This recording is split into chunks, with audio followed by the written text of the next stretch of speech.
growth. That is growth. Okay, my final question for a moment.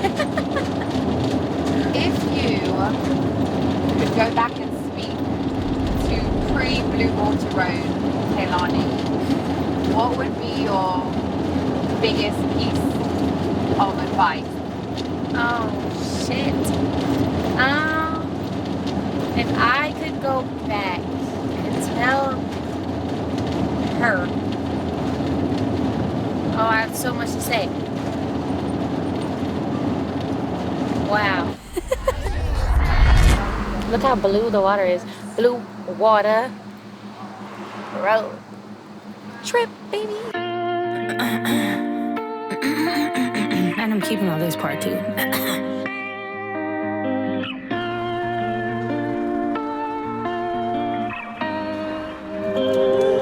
Can I borrow some money? Can you call me an Uber? My mama needs surgery and my son needs a scooter. Can you start my starter? Can you move my maneuver? Think you need Jesus? I think you need a shooter. So who you been fucking? Who you been fooling? How many bottles you got in your mini cooler? S on your chest, but you never feel super. Do you ever feel stupid? Do you call out for Cupid? Can I borrow your chains? Can I have your last name? Before you blew up, knew you before. I was living pretty far from where we made the album, so every time we would come to Malibu to Blue Water Road to make the album, it felt like a trip. Okay. Like it felt like I was leaving, you know, I don't remember, where was I living at the time? I was living all the way in the desert. So I was coming from the desert all the way to by the water to make this album. All right, let me hear from top loud.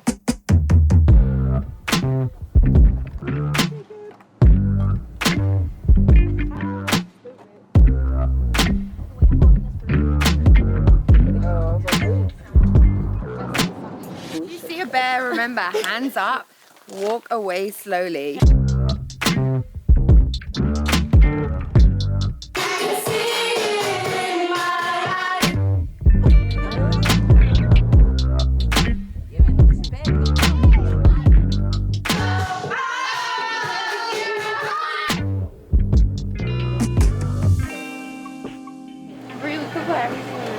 Come on.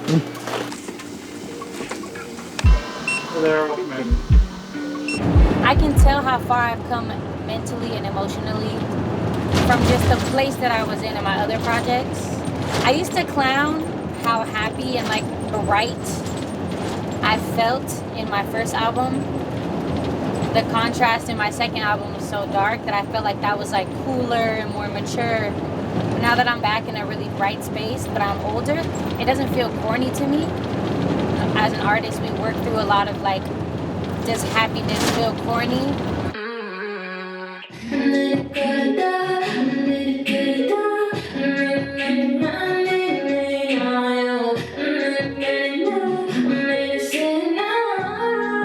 But when shit feels that good, you just gotta let it rock. It feels good. Like, to me, when I listen back now, they feel like almost like my deepest songs. But they're not the big sad giant ballads. They're the sweet happy ones, but they're the deepest emotions I felt. So I might get hot Cheetos flow, but I'm gonna wait until I get to those. I got the most trifling shit ever. You can't put this anywhere. They can't know I eat like this.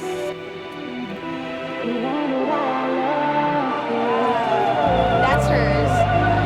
A true artist. I mean, whose looks more accurate, guys? Who really won? Who's a true artist?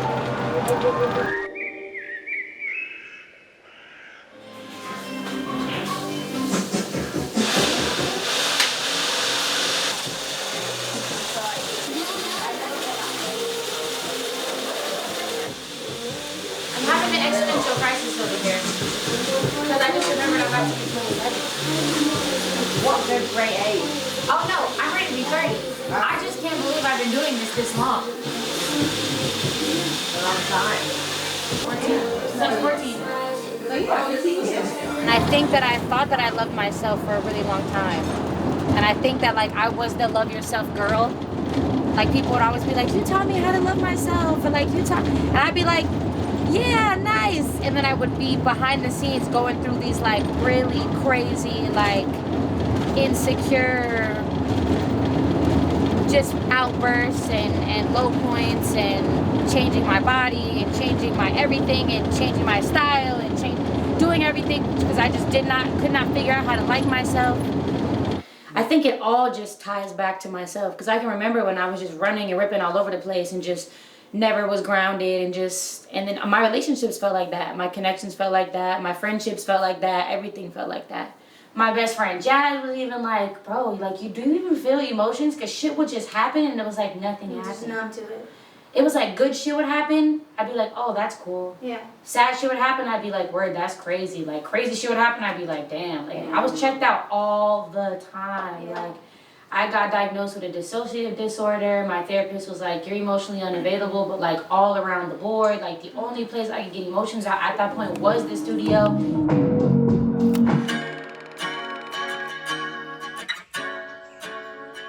I used to be in love with this girl. In love with this girl.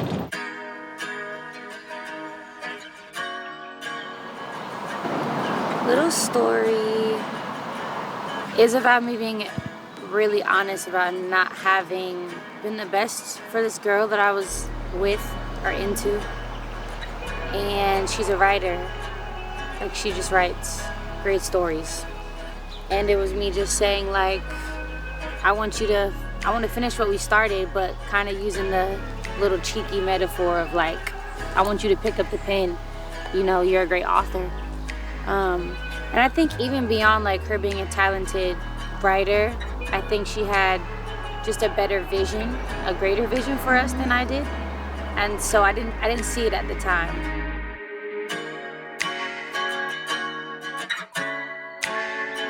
When writing the song, I was reminiscing like, damn, like you saw something that really could have been great and I just wasn't at the place to see it. She was, at the time, very much a dream to me that I don't think I could fathom.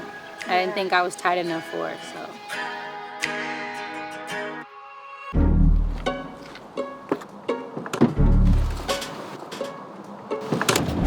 That's just what artists do. Sometimes not the best moments of ourselves that I feel like we couldn't, or we would be embarrassed about sharing anywhere else. Like I'm not gonna sit at dinner on a first date with somebody and be like, yeah, I lied to this person and I was a pretty shitty partner and like I wasn't really good with them, but I can get in the studio and be like, I was an asshole, or I was not my best in that moment, or I fucking lied, or I didn't love you back. I can say that in a song and it's like the only safe space that I can admit to all sides of the story. So Little Story was my like, let's just start this bitch off with a confessional and then we'll get into it.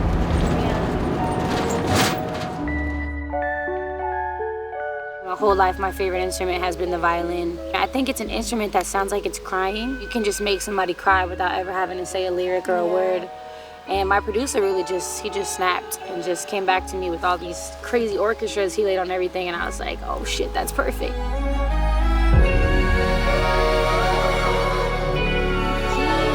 Shit, guys.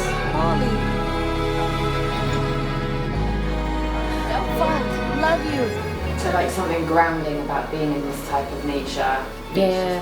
It's grounding and it's humbling. I think I don't get many opportunities in life that make me feel small. And I think that's really important, to feel small in comparison to the world, because you can feel really fucking big and then you get jaded because everything else is small to you. You know what I mean? And you feel so self-important that like you're just untouchable in this way. You know what I'm saying? I don't want to be untouchable in that way or unreachable.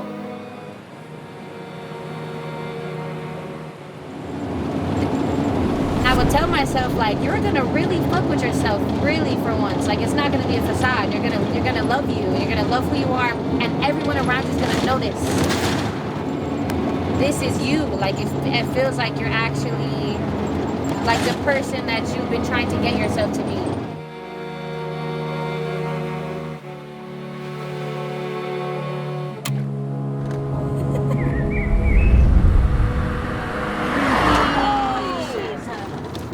Hop out and run on the field? Right? Yeah. Can we Okay. pull over here? Yes. There's barbed wire. Oh no, right there's here. barbed wire. Wait, there's an opening. Oh man, I'm here with all my best friends making stuff we all care about. And I don't think it gets better than that. And it's like we're marrying a trip to see some of the most beautiful places in the state that some of us have never even been to. And getting to do what we love at the same time. It's like a little vacation and work that just hasn't felt like work at all this entire time. These wonders of the world.